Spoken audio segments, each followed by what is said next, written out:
You wake up, rush to the computer to play your beloved shooter, open up Steam, and you have no idea what to play. And every one of us had that one moment in their lives.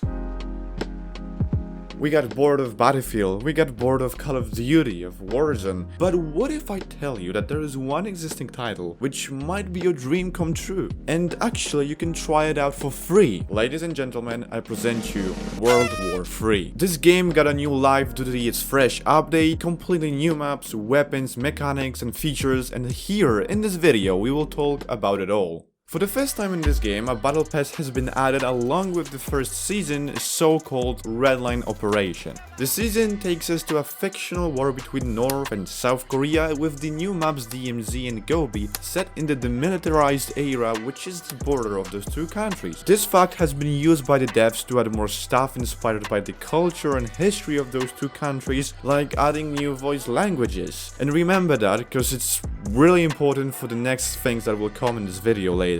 This game has a Battlefield 3 vibes, but in a more realistic tone. It stands out that the devs took a huge inspiration from games like Battlefield, although did one thing better than them. They cut out from the unrealism. So the gameplay. Right here I can talk about it for many hours, but the truth is that when I played my first match, I was seriously in shock. The most unique thing is the gunplay. Here the bullets actually exist? Like, what does it even mean? Well, they kind of are like real elements in the game, rather than a texture or a special effect. It's visible when we shoot at long distances, and we can see our bullets, which have specific velocity, therefore need time to get to the target. Also, the time to kill is very short, and usually a bullet to head means instant death, and the torso is resilient to up to 3 bullets. This brings a slow tempo and makes you think for a second until your next move. The shooting also feels much more realistic thanks to the recoil and has something similar to other games, yet very different. There are also a few cool mechanics like helmets that just go flying when hit. Apart from the infantry, there are also vehicles and special items like artillery strikes, radars and so on. And well, those mother are really powerful in my opinion.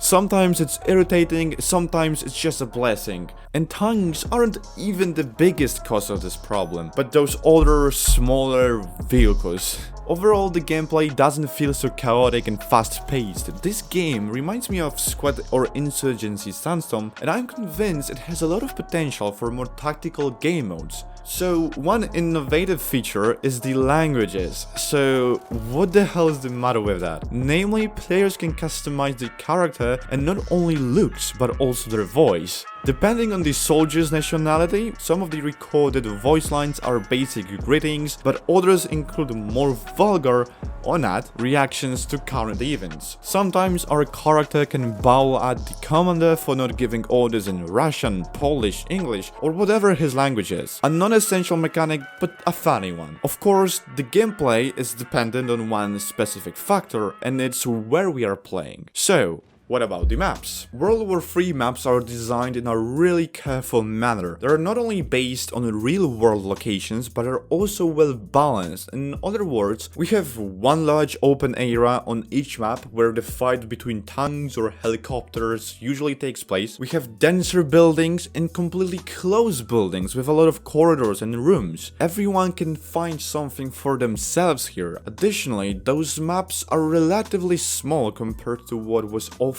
to us in other games, and in my opinion, it's a great move. The distances between points usually become fierce battles between players and force us to take a slightly different approach than just storming towards the point. You need to think a bit, because many places can be occupied by the enemy, and it's sometimes just a small window in the basement that allows them to shoot at you as you run to the point. It all adds up to the fact that this game offers more tactical solutions than the complete brawl. Realism.